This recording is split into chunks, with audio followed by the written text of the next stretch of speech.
¿Qué tal, amigas y amigos?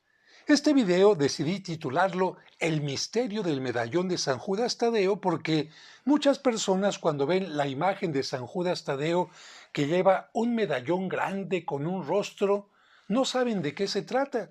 Buscan la fuente en la escritura, en la Biblia, y evidentemente la Biblia no nos dice nada. Buscan quizás en la vida de San Judas Tadeo y no siempre encuentran información. Y les recuerdo que muchos de los artistas plásticos, es decir, pintores y escultores, para hacer su obra se basaron especialmente en un libro del que ya les he mencionado, que se llama La Leyenda Dorada. Este libro de la Leyenda Dorada, escrito por Santiago de la Vorágine, es una recopilación de todas las historias e incluso leyendas que existieron antes de que él viviera. Santiago de la Vorágine vive entre 1228 y 1298 y llegó a ser el arzobispo de Génova. Bueno, este libro de la Leyenda Dorada, que es muy amplio y está incluso dividido en dos volúmenes para que sea más fácil su lectura, nos da una idea de dónde pudo venir la representación del medallón de San Judas Tadeo. Y tengo que decir que es una mezcla de dos cuestiones totalmente distintas. Trato de explicarte para que lo entiendas. Mira, nos dice esta tradición mezclada que San Judas Tadeo llevó una pintura con el rostro de Cristo a el rey Agbaro de Edesa. Fíjate, una pintura con el rostro de Cristo. Por lo tanto, lo que San Judas llevaría en el medallón sería, ¿qué? La pintura del rostro de Cristo lleno de resplandores. Pero, ¿realmente fue San Judas Tadeo el que llevó esta pintura? No. Se nos habla más bien en la leyenda dorada, como lo vamos a escuchar más adelante, que Cristo hizo un milagro, de acuerdo a esta leyenda, en donde Él toma un manto, se lo pone en la cara y en la cara queda grabado su rostro. ¡Ah, caray! Fíjate, qué interesante. Él toma un lienzo y queda grabado su rostro, y ese rostro es el que va a llegar al rey Agbaro de Edesa. Pero no es San Judas Tadeo el que lo lleva. Aunque, como te digo, más adelante, esta leyenda de el rostro grabado de Cristo y el viaje de San Judas Tadeo a Edesa, porque él sí viajó a Edesa, hizo que viniera una interpretación de que fue San Judas Tadeo el que llevó esta pintura del rostro de Cristo hasta Edesa. Y antes de leer el texto, porque quiero que lo escuches tal cual como lo dice la leyenda dorada y saques tus conclusiones, quiero mencionarte que precisamente a ese rostro de Cristo grabado en un lienzo es al que se le conoció como el mandilión o el manto de Edesa y al que se le llamó la verdadera imagen de Cristo. La vera, verdadera, en latín, eikon, imagen. La veraikon, lo que dio origen a la palabra Verónica. Veraikon, Verónica. Y fíjate cómo esta imagen de la verdadera imagen de Cristo, que tiene que ver con esta leyenda del rey Agbaro en Edesa, después se mezcló con otra cosa totalmente distinta. Seguramente estás adivinando a qué me refiero. A que nos dice el Evangelio que cuando Cristo iba al Calvario, una mujer, no sabemos cuál era su nombre, se acerca y simplemente le enjuga el rostro, es decir, le limpia el rostro. Hasta ahí dice el Evangelio. El Evangelio no dice que en aquel manto de aquella mujer haya quedado grabado el rostro de Cristo. Fíjate, simplemente enjuga el rostro y hasta ahí. No menciona el nombre de la mujer. Pero esta historia sagrada que está en el Evangelio, más adelante se va a mezclar con esta otra del mandilión de Edesa y van a algunas personas a pensar que a esta mujer que le acercó un manto a Cristo es la que recibió el rostro de Cristo impreso, y a esta mujer, o mejor dicho, al manto se le llamó la Verónica, y más adelante a esta mujer que le acercó el manto a Cristo se le empezó a llamar también la Verónica. Como puedes ver, una historia se cruza con otra y después se cruza con otra y van creando leyendas que los pintores van a utilizar mucho porque se impresionan por este tipo de cosas, y como los pintores no son expertos en la historia, más bien se van a dejar llevar por estas leyendas que encontramos en libros como La Leyenda Dorada. Así dice el texto. El apóstol Tomás, después de la ascensión del Señor, envió a Judas a Edesa y le encargó que a su llegada se presentara al rey Abgaro. Dice la historia eclesiástica que este rey en cierta ocasión escribió a nuestro Señor Jesucristo una carta concebida en estos términos.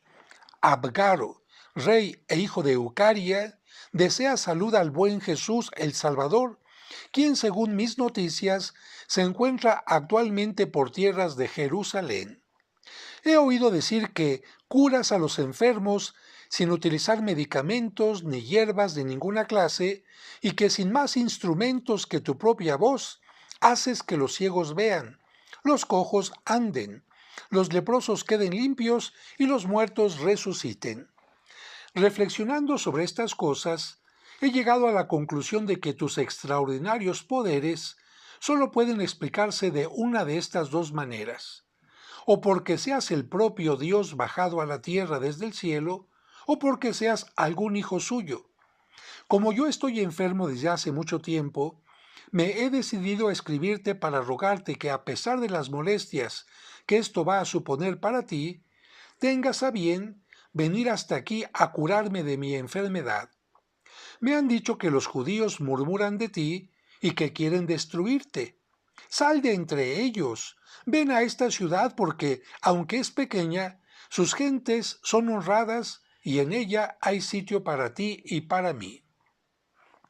Según la misma historia eclesiástica, Jesús correspondió a esta carta con otra en la que le decía a Abgaro: dichoso tú que, aun sin haberme visto, crees en mí.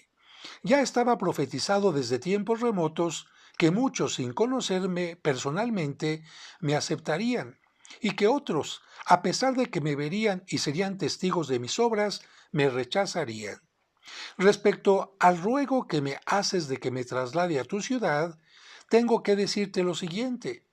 Yo he venido a la tierra para realizar mi misión, precisamente aquí y desde aquí, y es menester que la cumpla. Una vez que la haya cumplido, es igualmente preciso que regrese a donde está el que me ha enviado, pero cuando me encuentre nuevamente en el cielo, haré que alguno de mis discípulos vaya a verte, y el que vaya te curará y te transmitirá una nueva vida. Bueno, aquí vemos entonces esta historia, evidentemente una historia apócrifa, en donde el rey Agaro le escribe a Cristo y Cristo le responde diciendo que tiene que cumplir su misión entre los judíos, pero que después de su ascensión enviará a uno de sus discípulos. Continúa el texto. Todo lo anterior está tomado de la historia eclesiástica. San Juan Damasceno, en el libro cuarto de su obra, asegura haber leído en una crónica antigua lo que sigue.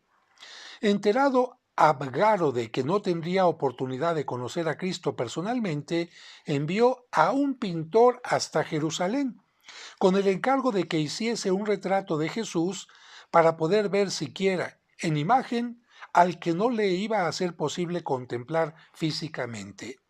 El pintor intentó pintar a Cristo, pero obusfaco, así dice, obusfaco. Yo creo que es algo así como ofuscado, en fin, no puede ver.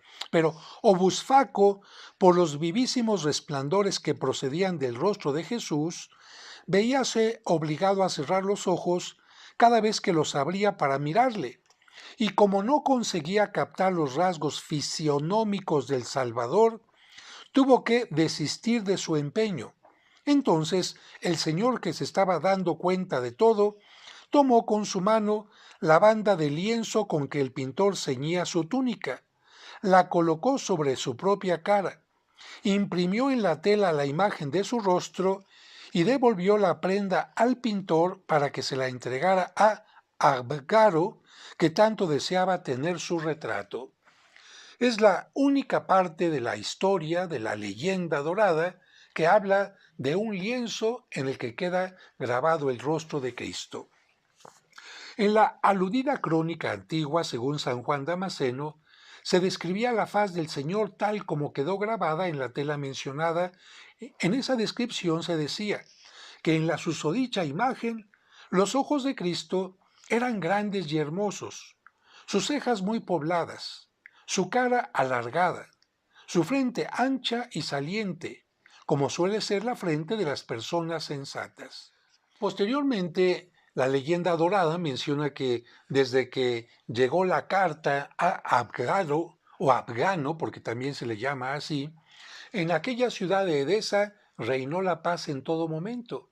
Y menciona que cuando alguien quería atacar la ciudad, se presentaba un niño en las almenas de la ciudad que les leía esta carta y entonces todos se retiraban.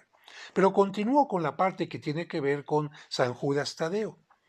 Dice la historia eclesiástica que después de la ascensión del Señor, se cumplió lo que Jesús había anunciado en su carta y que las cosas ocurrieron de esta manera. El apóstol Tomás mandó a Tadeo, llamado también Judas, que fuese a Edesa y se presentase al rey Abgaro. Al comparecer Tadeo en presencia del rey Abgaro y decirle que él era el discípulo que Cristo había prometido enviarle, Abgaro, conmovido y estupefacto por lo que el recién llegado decía, y sobre todo porque por su rostro despedía resplandores divinos, se postró en tierra y temblando de emoción le adoró y le dijo: No me cabe la menor duda de que, en efecto, eres el discípulo de Jesús, Hijo de Dios, al que él se refería en la carta que me escribió y en la que me decía: te mandaré a uno de mis discípulos para que te cure y te transmita una nueva vida. Tadeo le manifestó: si crees que Jesús es verdaderamente el Hijo de Dios, todos los deseos de tu corazón se cumplirán. Abgaro respondió: lo creo con toda mi alma, y tan convencido estoy de ello, que si se me presentara oportunidad y los romanos no me lo impidieran, aniquilaría de muy buena gana al pueblo judío por haberle crucificado. En algunos libros se lee que era de lepra de lo que Abgaro estaba enfermo y que tras del anterior diálogo, Tadeo tomó la carta que el Salvador había escrito al rey, frotóle la cara con ella y que en aquel preciso instante quedó completamente curado. Bueno, la leyenda dorada después continúa hablando sobre la predicación de Judas Tadeo en distintas partes, como hace expulsar demonios, como a la serpiente les quita el veneno y también sobre su martirio.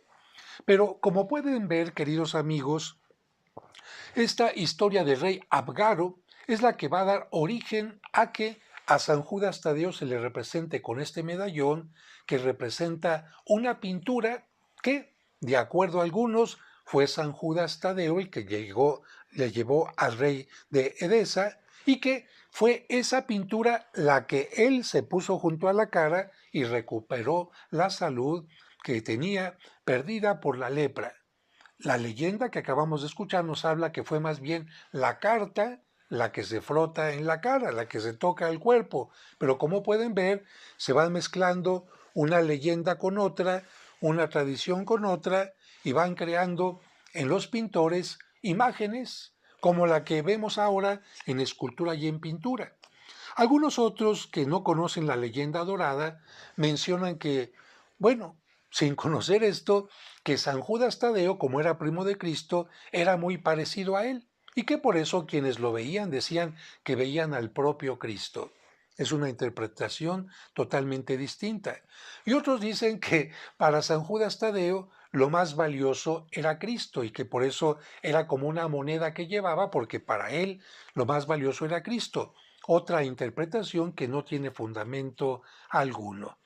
La leyenda dorada, sí sabemos que sirvió como fuente de inspiración para pintores y escultores y por lo tanto quise comentarte y leerte este texto.